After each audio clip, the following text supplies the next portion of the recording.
Hello, we are coming to you live from the Christiana Mall Barnes Noble in Newark, Delaware.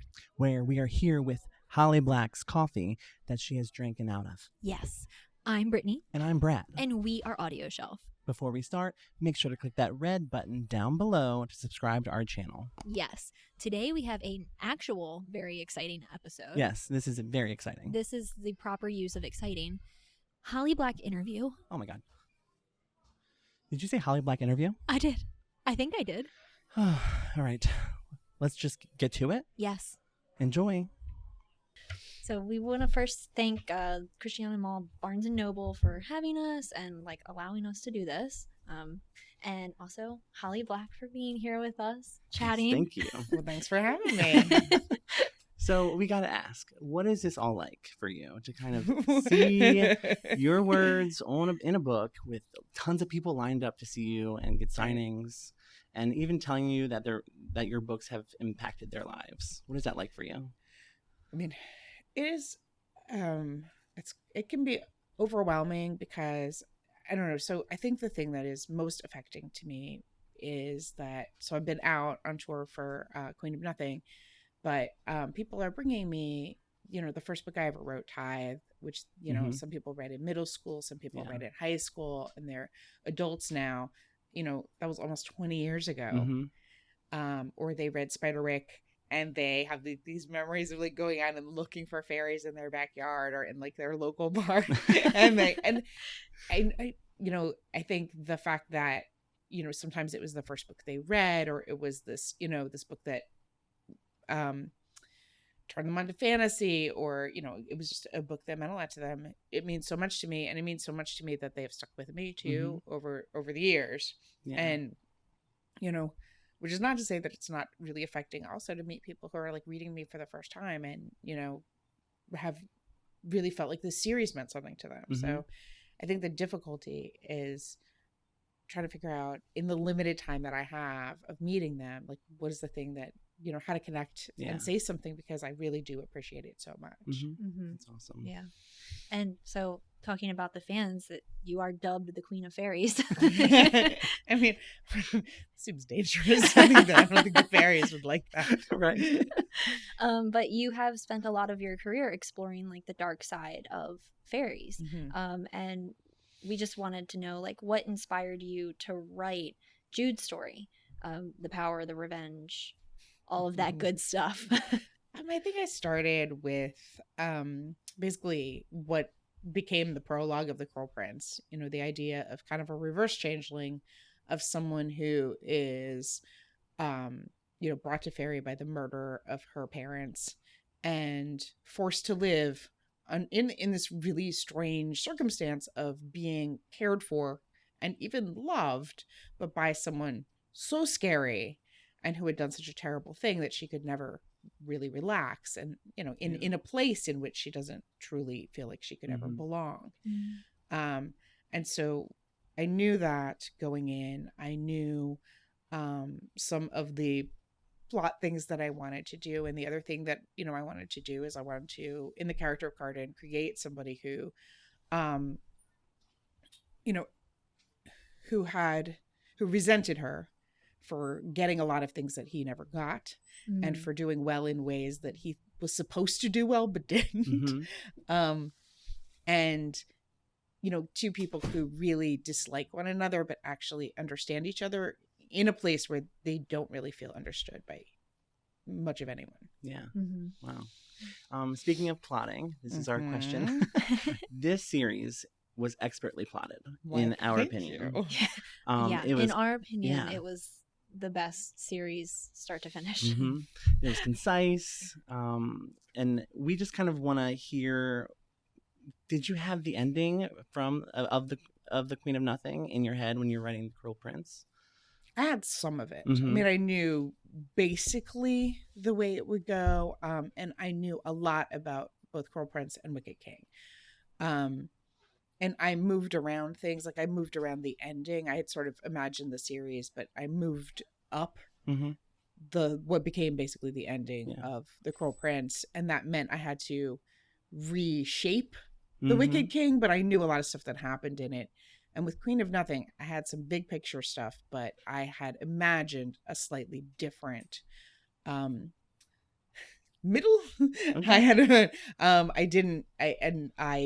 I realized that I needed to get closer to the sort of thematic question of what is Jude willing to give up to be safe? How much is she willing to become Matic? How much is she willing to give up her humanity? How much is she willing to, put aside Elfhame itself, put aside the possibility of love? Like, if in exchange she could get power and safety. Yeah. Wow. And so I needed to figure out how the plot could ask that question. Did you have any favorite characters that you kind of enjoyed watching their journey grow? I mean, I always love writing Matic. I really like giving bad old guy advice. I can give bad old guy advice all day long. I don't know why. It probably doesn't reflect well on me. But I really loved it. Have an inner bad old guy in you. I do. Matic is an excellent villain because I love villains. And so he's one of my favorite villains. So I agree. I watched his journey kind of progress, and I loved it. Can we expect, because we know that you do a lot of like crossovers with characters, can we expect Matic to like pop into other series that you have planned? I think that character? Yes, I would like to write more in Fairy, and I cannot imagine that we won't see him again, and then we won't see some of these people again. To what extent, I don't know, but I'm sure we'll see him all a little bit again. I mean, I suppose that is a spoiler, but no. I think the way you ended is great. Yeah, you gave that's all I gotta say. Yeah. So since we review audiobooks primarily on our podcast and our booktube, Kaitlyn Kelly, we are obsessed. She's amazing, very dear friend of ours. She kind of led us to this series to begin with. So what was your process like with the audiobook and Hachette, the production of the audiobook? I mean, I am somewhat removed from that process. Yeah. I think that she did an amazing job. I'm asked pronunciation stuff and things of that nature. And, I got to hear her read before she started. But I think that she's just such a wonderful reader, and she's so brought these characters and the series to life. Do you listen to audiobooks? I do listen to audiobooks. Nice. I do not listen to my audiobooks beyond hearing little bits of them. Most authors don't. They don't listen to their own. No. So I'm grateful for what she did. I'm sad that I cannot, I listened to the beginnings and I sort of listened to pieces and then I'm like, this is amazing. But I never get to see the true extent of her work because because if I did so, I would have to listen to my own prose. You're like, that's too much. That's too much. Yeah, no, I like an audiobook for a drive, especially a long drive, Nice. Or a podcast. Right, cool. Yeah. And the audiobook version of the whole series has been great because it's just, like Brad said, concise and just perfect and a very true reflection of what we envision the characters to be like, which is interesting when it comes to television or movie, which we know you get that question a lot.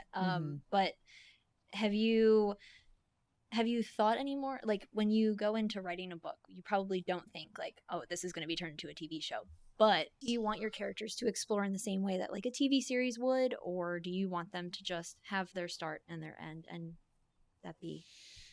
Well, I mean, I think film it's interesting because television expands and film compresses. Yes. Right. So, first of all, sure.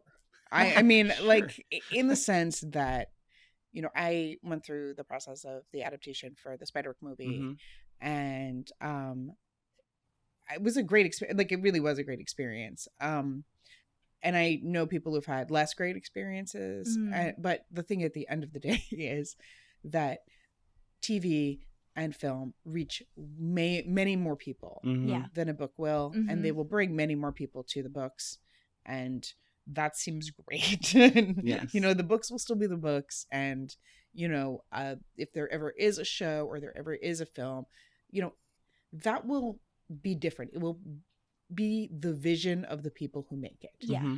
It's nice. I hope my hope with it is that they keep true to the feeling. Yeah. Yeah. And that they keep true to the characters, Mhm. because I think that is what readers who then go to that will like. I think you can change a lot of things, but I don't think if you keep the feeling and the characters the same, I think people will be happy.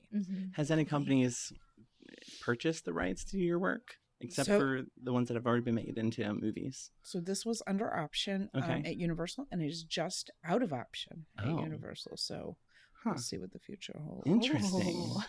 Very interesting. So, yeah, listening to the audiobook, we could totally like visualize these characters, just how they were with Kaitlyn's voices. So it was very cool to see. Will be cool to see them come to life, hopefully. Fingers crossed. It's such a weird and often long process. You know, with Spiderwick, I always tell the story where I was driving home from an event, and Tony, my collaborator, called me, and he was like, "It's happening. It's on.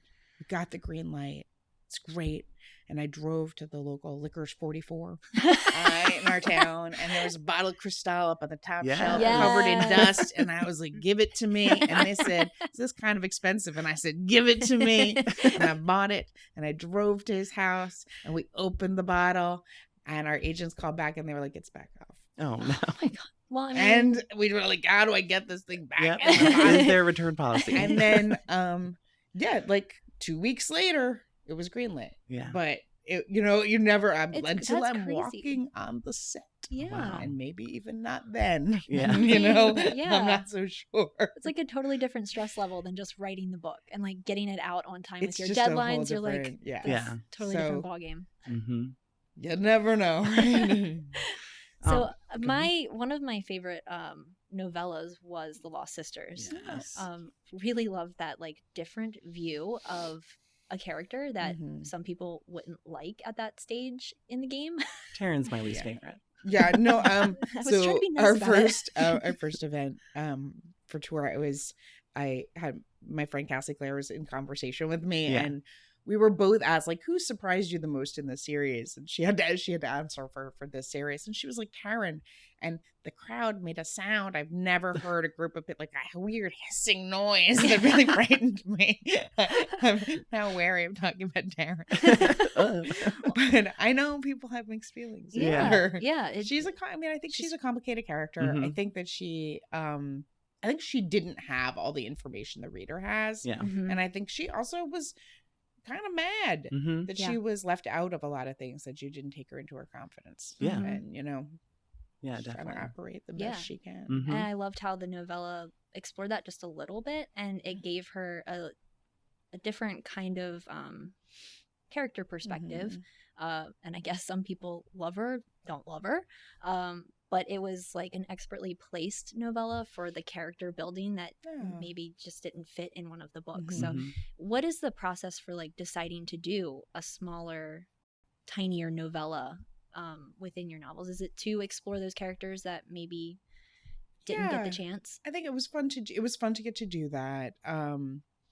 It's fun for me as a reader. I often enjoy when there is some kind of side material or side project where it feels special to have another thing that if you really want it is there.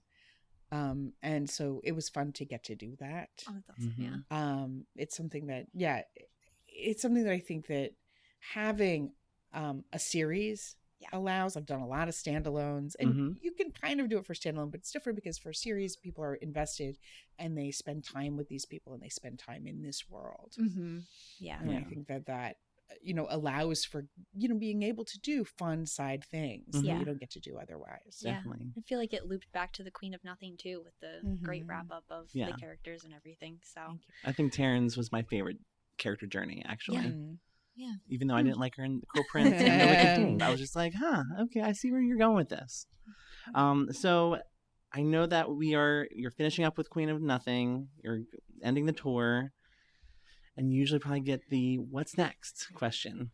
But I also heard in an interview that you're working on an adult novel. I am, if you can consider writing a bunch and then deleting all of it, working on it. What is that switch like? I think the thing that is difficult is not so much that it is an adult novel, but that I am trying to create a new magic system. Mm-hmm. And I'm feeling my way through a bunch of new characters. Yeah. And that's different. I think that for me, what's exciting about an adult novel is that you're seeing people at a different point in their Mm-hmm. lives where they are more settled Mm-hmm. and in some ways have given up the possibility of change more. And have a longer history to explore. So those are the things that I'm interested in about adult. Mm-hmm. It's awesome.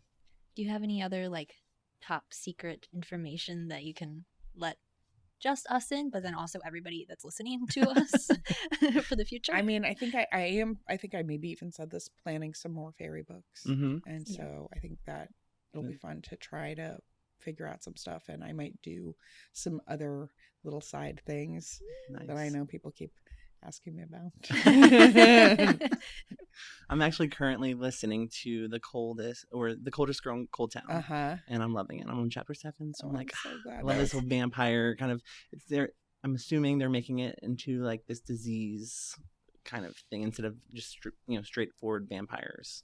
That's what I'm getting from it. Right. I think that you've maybe hit the chapter where they sort of explain what it is and how it works and how, going cold works. Yeah. And I mean, that is the whole of the information. Yeah. They don't really, it's a world in which they know some stuff about what vampirism is. But I think one of the questions of the book is, well, is that magic? Yeah. Or is it like, we know this much, but is there like, this is a thing that has a magical element to it. Yep. Even as scientific as we're sort of trying to explain it as. It's an awesome take on it. It's a different, very unique approach. So I'm enjoying it. Love letter to 90s era vampires that I read. I'm feeling that. I'm feeling it. Yeah. That's so cool. So thank you so much for joining. I know that you have the event at the Christiana Mall Barnes Noble to get to in a little bit. So we want to kind of wrap things up. But again, thank you so much for taking time out of your schedule to meet with us. Thank you for having me. And good luck with everything. Oh, thank you very, very much. Yes. Oh my God. I cannot believe this just happened. Oh my God. And we're still with her cup. We're still with her cup, and we're still live. Yes. In the Christiana Mall Barnes Noble.